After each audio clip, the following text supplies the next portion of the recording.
Hello, my name's Jen Lane. I'm a registered dietitian nutritionist, certified intuitive eating counselor, and certified yoga teacher. And today's workshop is titled Intuitive Eating, Building Interoceptive Awareness Around the Holidays. I'm excited to present this workshop today. Intuitive eating is a lot of the work that I do one-on-one with my clients.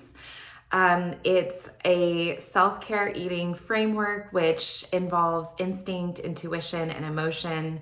It's a non-diet approach to eating and weight inclusive. And there's 10 guiding principles for becoming an intuitive eater. And two of those principles are honor your hunger and feel your fullness.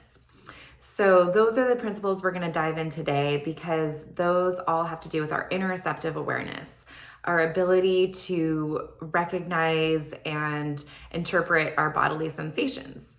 Interoceptive awareness can be something like knowing, what temperature our body feels, or understanding, that we have to use the restroom and listening to that.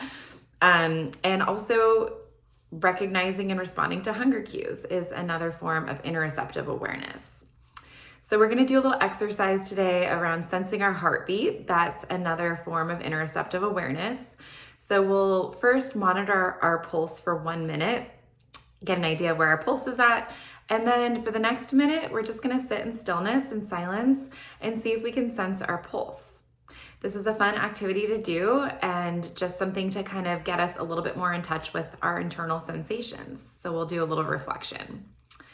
So we're going to dive into the topic of responding to hunger and fullness cues. This is a really big piece of eating intuitively. Generally speaking, we want to eat when we're mildly to moderately hungry and stop eating when we're about moderately full, comfortably full. So there's different ranges of hunger levels, from mild sensations around stomach being empty, maybe we're thinking about food, it sounds good, to more moderate, the stomach starting to gurgle, maybe even grumble, to more extreme forms of hunger, like feeling shaky or dizzy or hangry. And, when we tend to eat more from those extreme versions of hunger, it's really hard to slow down, to eat mindfully, to stop eating when we're comfortably full. So on the other end of the spectrum, our fullness level, we have just no longer hungry, kind of neutral, then starting to fill up, feeling energized, maybe feeling some sensation in the stomach, maybe feeling full, then eventually maybe feeling overly full, pressure, a little nauseous, stuffed. So we're going to go over the hunger scale today and the fullness scale and where we really want to stay within that comfort zone, comfortably hungry, comfortably full, how we can start to recognize these sensations in our body and really respond to them. Eating in this way tends to feel the best. It helps us to eat in a way that's really self-caring. It helps us to eat the right amount of food moment to moment. So we're going to uncover maybe some barriers to doing this. What are some hunger silencers? What are some barriers to feeling our fullness? And finally, do some reflections around the holidays. How might this come up during the holidays? How can we stay attuned to our hunger, to our fullness cues, and really eat in a self-caring way?